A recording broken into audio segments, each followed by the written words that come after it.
اعوذ باللہ من الشیطان الرجیم بسم اللہ الرحمن الرحیم عزیز طلباء و طالبات السلام علیکم ورحمۃ اللہ وبرکاتہ۔ میں پیر حفیظ اللہ ماسٹر گورنمنٹ ہائی اسکول جگرپورہ آپ سے مخاطب ہوں۔ 7ویں جماعت کے لیے کل سے جو نیا درس ہم نے شروع کیا ہے وہ ہے نظم، اور نظم کا عنوان ہے قلم۔ یہ نظم نشاط انصاری نے لکھی ہے۔ بچوں، کل متعلقہ نظم جو ہے اس کی میں نے بلند خوانی کی، اور وہ بلند خوانی بھی ترنم انداز میں کی۔ اس کے بعد ہم نے مذکورہ نظم میں جو نئے الفاظ ہیں ان کی مشق آپ کو کروائی، ان کے معنی آپ کو بتائے۔ تو آج ہم مذکورہ نظم کے اشعار جو ہے ان کا سیاق و سباق، ان کی تشریح سمجھنے کی کوشش کریں گے۔ تو شروع کرتے ہیں پیارے بچوں، 7ویں جماعت کے لیے یہ درس ہے۔ نظم کا مطلع ہے: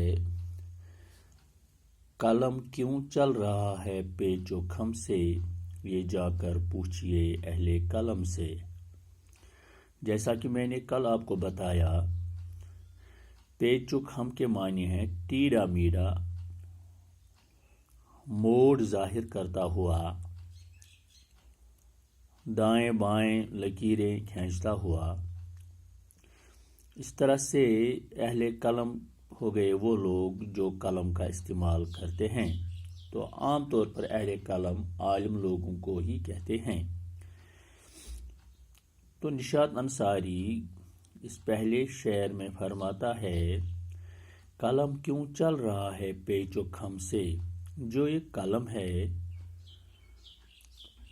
قلم کس طرح سے جب ہم ہاتھ میں تھماتے ہیں تو یہ کس طرح سے چلتا رہتا ہے، جہاں سے ہم چاہیں لکیریں کھینچیں، خطوط کھینچیں، یہ الفاظ، حروف، نکات وغیرہ جہاں سے چاہیں وہاں ڈال سکتے ہیں۔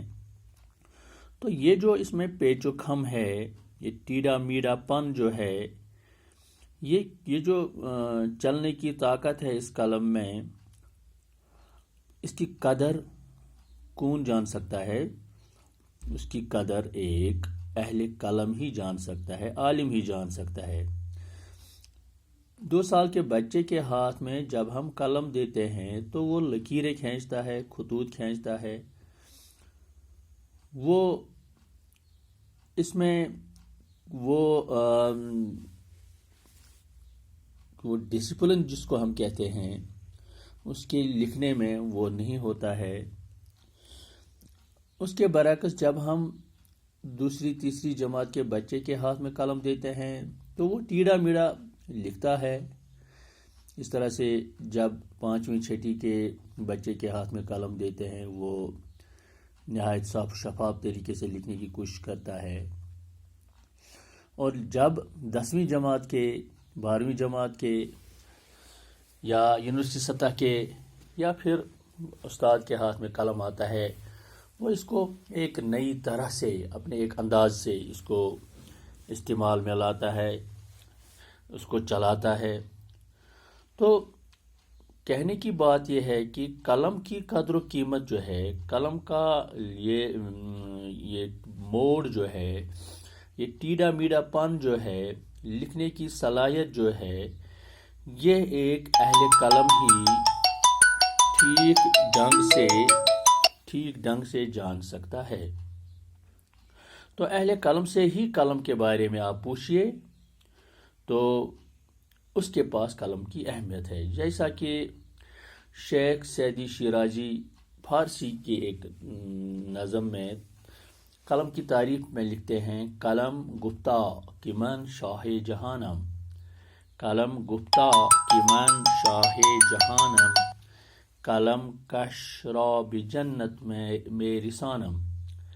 قلم گفتہ کہ من شاہ جہانم، قلم کش راب جنت میری سانم۔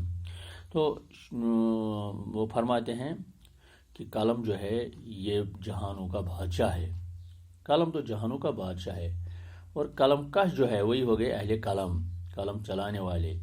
یہ قلم اگر ٹھیک ڈھنگ سے انسان چلائے گا تو جنت کا راستہ ہے۔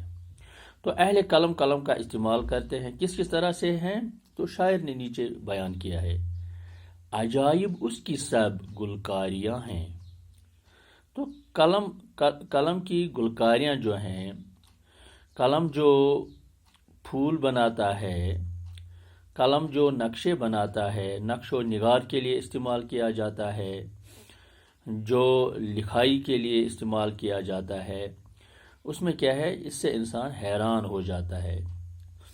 اگر ہم 10 لوگ ایک جگہ پہ بیٹھیں گے، بچوں کی بات میں نہیں کروں گا، اگر 10 اساتذہ ہم ایک جگہ پہ بیٹھیں گے، 10 اساتذہ کو ہم لکھنے کے لیے کہیں گے، لکھنے کا ایک مقابلہ کریں گے، تو جب ہم لکھائی دیکھیں گے تو 10 اساتذہ کی لکھائی 10 طریقوں کی ہوگی، ہر ایک استاد ایک الگ الگ طریقے سے لکھے گا، تو انسان حیران ہو جاتا ہے کون کیسے، مطلب یہ کس طرح سے اللہ نے یہ ہر ایک میں، یہ قلم میں کیا طاقت دی ہے کہ جس کے ہاتھ میں آتا ہے وہ اس کو اپنے طریقے سے استعمال کرتا ہے۔ تو اس کی گلکاریاں جو ہیں، گلکاریاں کے معنی ہیں پھول بنانے کی صلاحیت۔ یہ نقش و نگار جو ہم بناتے ہیں یا جو ہم لکھائی اسے کرتے ہیں وہ بہت ہی حیران کرنے والی ہوتی ہے۔ تعجب خیز گوہر باریاں ہیں، تعجب خیز گوہر، یہ تعجب خیز ہو گئے، حیران یہ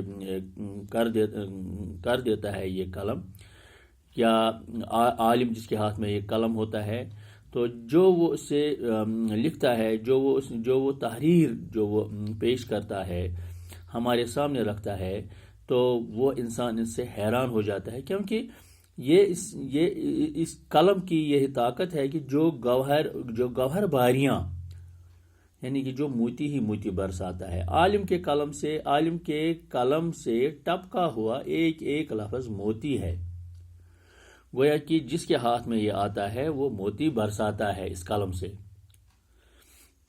ہاں، کہیں کچھ اور بھی ہے، جیسے کہ آگے آپ دیکھو گے، کہیں یہ بادشاہ کا ہاتھ بن کر، تو یہاں کتاب میں یہ چھوٹ گیا ایک لفظ، یہ اصل میں ہے کہیں یہ بادشاہ کا ہاتھ بن کر، لیکن یہاں پر یہ کا جو ہے کا کتاب میں نہیں ہے، یہاں لکھا ہے کہیں یہ بادشاہ ہاتھ بن کر، تو یہ اس کی ردم یہاں پر نہیں رہتی اگر کا نہیں لگائیں گے، تو میں نے اس کتاب میں کا لگایا ہے۔ بچوں آپ بھی اس کتاب میں یہاں پر یہ کا لکھیں، کیونکہ اس کا عروج تب مکمل ہو جاتا ہے، وزن اس شعر کا تب مکمل ہو جاتا ہے جب کا بیچ میں لگائیں گے، کہیں یہ بادشاہ کا ہاتھ بن کر۔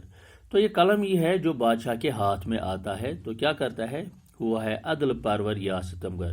تو یہ بادشاہ کا ہے، یہ بادشاہ کے ہاتھ میں ہی ہے کہ اگر بادشاہ عقل مند ہوگا تو وہ قلم کو انصاف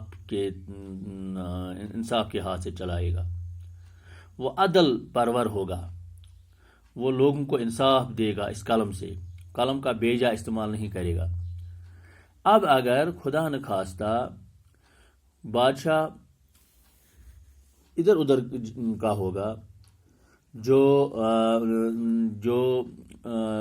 باشعور نہیں ہوگا، جو عالم نہیں ہوگا، تو اس کے قلم سے کیا، اس کا قلم ستمگر بن کر ابھرے گا، تو اس سے لوگوں کو ستم ہی ملے گا۔